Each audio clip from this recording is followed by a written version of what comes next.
வீட்டுக்குள்ள போவாங்க. சண்டே முடிச்சுட்டு மதியம் ஊழியம் செய்ய போவாங்க. அப்படி கண்ணுக்கு முன்னாடி அப்படி ஒரு காட்சி மாதிரி அப்படியே காட்டி தராங்க. அப்படியே கண்ணுல இருந்து கண்ணீரா. ஆண்டவர் சொன்னார், இதே இடத்துல உங்க அப்பா அவ்வளோ பிரயாசப்பட்ட இடத்துல தான் உன்னை நான் கார்ல கொண்டு போயிட்டு இருக்கிறேன்.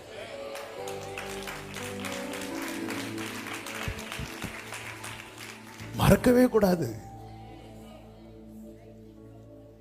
மறக்கவே கூடாது. ஐயோ மறந்தான். இன்னைக்கு நம்ம உயிரோடு இருக்கிறது காரணம் என்ன? அன்னைக்கு அழுதும், செத்துருவோன்னு அழுதும். ஐயோ செத்துருவேனான்னு அழுதேன். மரண விளிம்பில் இருந்தது. கர்த்தர் மனம் இறங்கினது மறந்தான். நான் உன் விண்ணப்பத்தை கேட்டேன், உன் கண்ணீரை சும்மாவா சொன்னார். ஏசாயாவை கூப்பிட்டு சில செய்திய, ஏசாயா இன்னொரு ட்ராக்ல போனவன்பா. ஏசாயா அவன் வழியா போனவன். ஆனா ஏசேக்கியாவே உனக்காக அவனை உன் பக்கம் திருப்பி விட்டதை நீ மறந்துட்ட. ஏசாயாவை அவன் வழியில போகும்போது அவனை கூப்பிட்டு போ. ஏதோ ட்ராக்ல போயிட்டு இருந்தவன வார்த்தையை வச்சு ஒன் ட்ராக்ல கொண்டு வந்தத நீ மறந்துட்ட. உபகாரங்களுக்கு தக்கதாய். அது மாத்திரமல்ல, தாவீது நிமித்தம் ஆதரவுங்கிறத நீ மறந்துட்டிய. கர்த்தர் அப்படித்தானே சொல்லுவார், என் தாசனாகிய தாவீது நிமித்தம். அப்போ நீ எப்படி மேன்மை பாராட்டலாம்? நீ எப்படி பெருமை பாராட்டலாம்? இன்னைக்கு நமக்கு பரலோக ஆசீர்வாதம் கிடைக்கிறதுக்கு காரணம் என்ன? அந்த தாவீதின் வேறும் குமாரனுமா இருக்கிற இப்ப இயேசுவின் நிமித்தமாய் அல்லவா? நாம என்னங்க பெருமை பாராட்டுறதுக்கு? ஹல்லேலூயா. அவர்தான் இதெல்லாம் மறந்து உனக்கு ஆயுள நீட்டினது. கொஞ்சம் யோசித்து பாரு. நான் கொஞ்சம் கண்ணடைத்திருந்தா இன்னைக்கு நீ மரித்து எத்தனை நாள் ஆயிருக்கும்? 2023 ஆகஸ்ட்ல ஒரு ஃபேமிலி வந்தாங்க ஓசூர் பக்கத்துல இருந்து. அவங்க மட்டும் இல்ல, நிறைய பேர் சொல்லுகிற சாட்சி, நிறைய பேர் சொல்லுகிற சாட்சி. இப்போ ராமேஸ்வரம் லாஸ்ட் ஜூலை போயிருக்கும் போது அங்கே ஒரு ஃபேமிலி இதே மாதிரி டெஸ்டிமனி சொன்னாங்க. சென்னையில ஜனவரியில போயிருக்கும் போது அங்க ஒரு ஃபேமிலி வந்து மீட்டிங் முடிச்சது சொல்றதுக்குன்னே வந்தாங்க. என்ன சாட்சினா, நாங்க இந்த வேர்டு மட்டும் கேட்காம இருந்திருந்தா, நான் ஓசூர்ல இருந்து வந்து சொன்ன சாட்சி, நானும் என் ஹஸ்பண்டும் இறந்து கரெக்டா 1 வருஷம் இத்தனை நாள் ஆயிருக்கும் அப்படின்னு.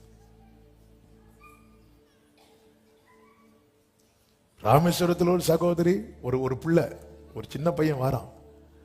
அங்கிள் எங்க அம்மா உங்ககிட்ட பேசணுமா அப்படின்னு. வர சொல்லு. அவங்க வந்தாங்க, அழுதுட்டே வந்தாங்க. 2022 மட்டும் கர்த்தர் இப்படி ஒரு வார்த்தையை தராம இருந்திருந்தா நான் இறந்து 2 வருஷம் ஆயிருக்கும் அப்படின்னா. பிரியமானவர்களே, அந்த நம்ம அந்த சிறுமைப்பட்ட நேரத்துல நம்முடைய கதறல், நம்முடைய வேண்டுதல், நம்முடைய கெஞ்சல், அந்த டைம்ல கர்த்தர் நமக்கு இறங்கி செய்ததை வளர்ந்ததும் மறந்துடக்கூடாது. உபகாரங்களுக்கு தக்கதாய் நடவும். மனமேட்டிமை உள்ளவனானோ, எளியவனாயிருங்கள். ஃபாதர் அழகா பாடியிருக்கிறாங்கள, பெருமை என்ற வலையில் விழாதே, அது வறுமையை கொண்டு வந்துடும். ஒண்ணுமே இல்லப்பா, நீங்க ஆண்டவரை பாருங்க. கர்த்தரின் எல்லா விதத்திலும், அதாவது இயேசுவை பார்த்து ஒருத்தர் சொல்லுகிறான், நல்ல போதகரே, தேவன் ஒருவரை தவிர நல்ல, நீ என்ன எப்படி சொல்ற அப்படிங்கிறாரு. என்னங்க இவரு? அவர் இப்படி சொல்றதுல இன்னொரு அர்த்தம் உண்டு. என்ன அர்த்தம்னா, அவங்கள பொறுத்த வரைக்கும் யார் மட்டும்தான் நல்லவர்? யூதர்களை பொறுத்த வரைக்கும் தேவன் மட்டும்தான். அப்ப நீ அக்செப்ட் பண்றியா என்ன தேவன் அப்படின்னு கேட்கிறார். நீ என்ன அக்செப்ட் பண்றியா? எல்லா விதத்திலும் இந்த வேர்டை திரும்ப திரும்ப சொல்ல காரணம் என்னவென்றால், நாம் அவருடைய சாயலால் சிருஷ்டிக்கப்பட்டிருக்கிறோம், மறுபடியும் ஜனிப்பிக்கப்பட்டிருக்கிறோம், புது சிருஷ்டியாக்கப்பட்டிருக்கிறோம், அவருடைய சாயலில் இணைக்கப்பட்டிருக்கிறோம். எல்லா விதத்திலும் பெருமைப்பட வேண்டியவருக்குள்ள என்ன இல்லை? பெருமை இல்லை. மேட்டிமை இல்ல. அதனாலதான் இந்த எளிய தேவன் பழகுனது யாரோடு பாருங்க, மரத்துல ஒளிச்சிருந்தான் தெரியுமா? ஒளிச்சில்ல, மரத்துல ஏறி பார்க்கணும்னு வெக்கத்தை விட்டுட்டு இருந்தான் தெரியுமா? அவன் வீட்டுக்கு போறார்.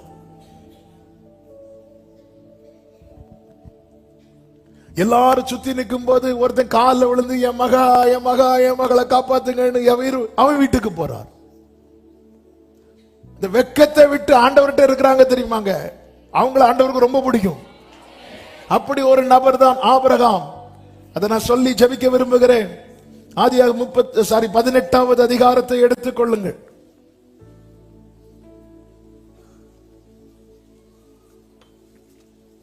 மூன்று காரியங்களை 22 முதல் 33 வரை உள்ள வசனங்களிலிருந்து 3 காரியங்கள் நான் சொல்லி ஜெபிக்க விரும்புகிறேன். நமக்கு நேரம் இல்லாததுனால கொஞ்சம் வேகமாய் செல்லுகிறேன். அவன் எப்படி தேவனுடைய உதவி அவன் எளிதில் வாங்கினான் என்றால் அவன் அந்த எளிமை வெளிப்பட்டது. நீங்க பாத்தீங்கன்னா தெரியும். ஆதியாகமம் 18வது அதிகாரத்தின் 22வது வசனத்திலே சொல்லப்பட்டிருக்கிறது, அப்பொழுது அந்த புருஷர் அவ்விடம் விட்டு சோதோமை நோக்கி போனார்கள். ஆபிரகாமோ ஆபிரகாமோ பின்னும் கர்த்தருக்கு முன்பாக நின்று கொண்டு இருந்தான் என்று சொல்லப்பட்டிருக்கிறது. இன்னும் நிக்கிறான். என்ன ஆபிரகாமே, உங்களுக்கு கொஞ்சம் கூட இதே இல்லையா, மேனஸ் இல்லையா? நீங்க எதுக்கு புறப்பட்டு போனீங்க? எதுக்கு புறப்பட்டு போனார் ஆபிரகாம்? 16வது வசனத்துல, அந்த புருஷர் எழுந்து அவ்விடம் விட்டு சோதோமை நோக்கி போனார்கள். ஆபிரகாமும் அவர்களுடனே கூட போய் வழி அனுப்ப போனான். வழி அனுப்ப போறவன் திரும்பி போய் நிக்கிறான். இல்ல, அவங்க என்கிட்ட கேட்டா நான் சொல்லுவேன். அங்க இந்த பிரஸ்டீஜ் எல்லாம் பார்க்கல. பின் இன்னும் இந்த வேடனை எப்படி சொல்ல விரும்புகிறேன், கர்த்தரை விட்டு விட மனமில்லை. உண்மையில இங்க விடணும் ஆபிரகாம். நீங்க கவனிச்சீங்கன்னா ஆபிரகாம் என்ன சொல்லி உட்கார வைப்பார் தெரியுமா? என்ன சொல்லி உட்கார வைப்பார்? 3வது வசனத்தை வாசியுங்கள். ஆண்டவரே, உம்முடைய கண்களில் எனக்கு கிருபை கிடைத்ததானால் நீர் உமது அடியேனை விட்டு கடந்து நீங்க என்ன விட்டு போயிடாதீங்க. அடுத்த வசனங்கள்ல சொல்லப்பட்டிருக்கிறது, கொஞ்சம் தண்ணீர் கொண்டு வரேன், கால்களை கழுவி சாய்ந்து கொண்டிருங்கள், உங்கள் இருதயத்தை திடப்படுத்த கொஞ்சம் அப்பம் கொண்டு வருகிறேன், அப்புறம் நீங்கள் உங்கள் வழியே போகலாம். இதற்காகவே அடியேனிடம் வரைக்கும் அவர் சொல்றாரு, நீங்க போயிடாதீங்க, நீங்க கொஞ்ச நேரம் உட்கார்ந்துக்கோங்க, நான் ஏதாவது ப்ரிப்பேர் பண்ணி தரேன், சாப்பிட்டுட்டு நீங்க என்ன பண்ணலாம், போகலாம். அதே மாதிரி உட்கார்ந்தாரா ஆண்டவர்? உட்கார்ந்தார். இவர் ப்ரிப்பேர் பண்ணி கொண்டு வந்தாரா? கொடுத்தாச்சா? சாப்பிட்டாச்சா? அப்ப என்ன பண்ணிருக்கணும்? விட்டு இருக்கணுமா வேண்டாமா? விடதான் போனான். சிலர் 1 நிமிஷம்னு சொல்லி பேசி 1 மணிக்கு எழுப்பாங்க. விடதான் போனான். போன இடத்துல எப்படி இருக்கிறான்? விடாம. எங்க போன ஆபிரகாமே? விட போனேன். இப்ப என்ன பண்ற? விடாம. ஆபிரகாமே, நீ என்ன விடதான வந்திருக்க? ஆமா. இப்போ விட மாட்டேன். உனக்கு வெக்கமே இல்லையா? 99 வயசாச்சு,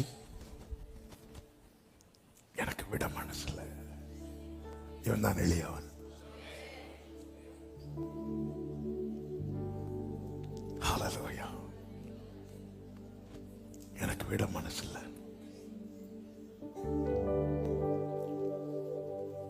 அப்படி நிக்கிறான்.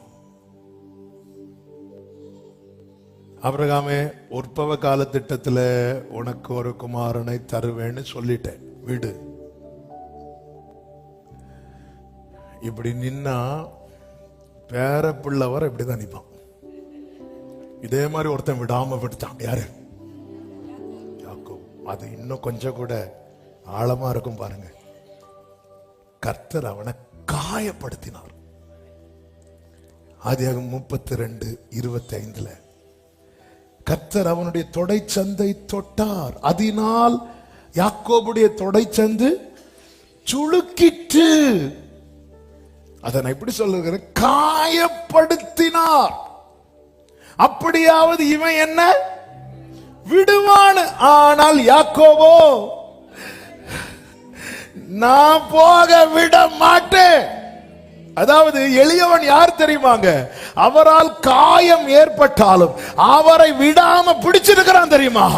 அவன் தான் எளியவன். அவரால் எனக்கு கஷ்டம் வந்தாலும், அவரால் எனக்கு நஷ்டம் வந்தாலும், அவரால் எனக்கு வேதனை வந்தாலும், அவரால் எனக்கு துன்பம் வந்தாலும், அவரால் எனக்கு கண்ணீர் வந்தாலும்,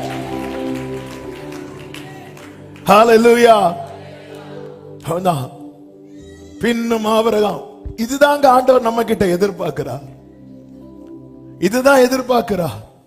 எல்லாம் இழந்ததுக்கு அப்புறம் யோபு, எனக்கு வேண்டிய ஆகாரத்தை விடவும் நீங்க பேசின அந்த ஒரு வார்த்தையை நான் பிடிச்சு வச்சிட்டு இருக்கிறேன். இதுதான் கர்த்தர் எதிர்பார்க்கிறார். நான் இவ்வளவு ஒரு 2 மாசம் சர்ச்சுக்கு போனேன், ஜெபம் பண்ண, எனக்கு ஒண்ணும் கிடைக்கல, ஜெபம் வேண்டாம், ஒண்ணும் வேண்டாம், ஒண்ணும் கிடைக்காமல இவ்வளவு மேட்டிமையா இருக்கிறோமே. கிடைச்சா பிரதருக்கு சிரிப்பு தாங்க முடியல. அவர் யோசித்து பார்த்துட்டார், சிலருக்கெல்லாம் கிடைச்சா, கிடைக்காமலே எவ்வளவு சீன் காட்டுறோம் ஆண்டவர்கிட்ட. கொஞ்சம் கிடைக்கிற மாதிரி ஒரு அப்படி கிளைமேட் சேஞ்ச் ஆகும். அப்ப அதுவரை இப்படி பார்த்த பைபிள், அதுக்கப்புறம் ஆண்டவர் உனக்கு கிடைக்கும் வா. ஏங்க, ஒருத்தனை காயப்படுத்துறார் கர்த்தர், விடுன்னு சொல்லி காயப்படுத்துறார், விட மாட்டேன்னு பிடிக்கிறான். அவனதான் வேணும் ஆண்டவருக்கு. அங்கே அவனை ஆசீர்வதித்தார். இந்த வசனத்தை இன்னைக்கு காலையில் ஆண்டவர் எழுப்பி விட்டு மெடிடேட் பண்ண வச்சார். பல முறை பேசுற இதை படிக்கும் போது ஆண்டவர் வந்து ஏசாயா 30வது வசனத்தை, 30வது அதிகாரத்துல நாம் நன்றாய் தெரிந்து பழகின ஒரு வசனம் உண்டல்லவா, 20வது வசனம், ஆண்டவர் உங்களுக்கு துன்பத்தின் அப்பத்தையும் உபத்திரவத்தின் தண்ணீரையும் கொடுத்தாலும் உன் போதகர்கள் இனி ஒருபோதும், போதகர்கள் என்ற வார்த்தைகள், போதகர் டீச் பண்ணுகிறவர். சரியான ஒரு மொழிபெயர்ப்புல இப்படி இருக்கிறது, yet your teacher will not hide himself anymore, but your eyes shall see your teacher. உன்னை டீச் பண்றவரை. அப்போ இந்த வார்த்தை ஆண்டவர் வந்து, ஏன்பா இன்னைக்கு அதான் கேட்டேன், ஏன்பா உங்களை விடணும்னு அவனை அடிக்கிறீங்களேப்பா, அவன் உங்களை விடணும்னு அடிக்கிறீங்களேப்பா, இதான் என் கேள்வி. ஜீசஸ் ஆண்டவர் இந்த வசனத்தை சொன்னார், உன் கண்கள், your eyes will see your teacher. உன்னை இவ்வளவு நாள் நீ வலதுபுறம் இடதுபுறம் சாயும் போது, இதுதான் வழி, இதுதான்ப்பா, இப்படிதான்ப்பா நடக்கணும் அப்படி சொல்றவரை உன் கண்ணு பார்க்கணுங்கிறதுக்காக இந்த துன்பத்தின் அப்பமும் இந்த உபத்திரவத்தின் தண்ணீரையும்